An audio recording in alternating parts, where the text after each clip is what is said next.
আগে একটা জিনিস আমরা সিদ্ধান্তে আসি, সফলতা চান নাকি ব্যর্থতা চান? একটু মন থেকে বলবেন। আমি সবার কাছে অনুরোধ জানাই বলছি, বলার জন্য বললেন না, মন থেকে বলবেন। আল্লাহ কবুল করুক। তাহলে আমরা সবাই একটা বিষয়ে সিদ্ধান্তে একমত হলাম, আমরা সবাই সফলতা চান। ওকে, আচ্ছা, এই কথাটাকে এক সাইড রাখেন। দুঃখ চান নাকি সুখ চান? জোরে বলেন। তাহলে এই জিনিসটা তো আমরা সবাই একমত, এক সাইডে রাখলাম। জীবনটাকে সুন্দর চান নাকি অসুন্দর চান?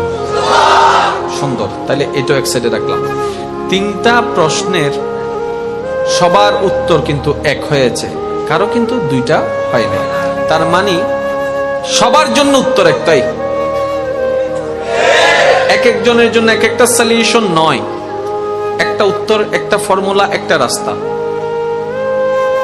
যদি সত্যিকার ভাবে বিবেক বুদ্ধি লাগিয়ে আমাদের উত্তর এমনই হয় যে আমার জীবনটা সুখীময় বানাতে চাই, শান্তির বানাতে চাই, সফল বানাতে চাই, আমার মরণ পর্যন্ত আমার জীবনটাকে আমি গোছানোভাবে দেখতে চাই, আর পরকালটাকে আমার জন্য আমি আনন্দময় দেখতে চাই, তাহলে আপনার জন্য একটা সাজেশন দেওয়া হবে।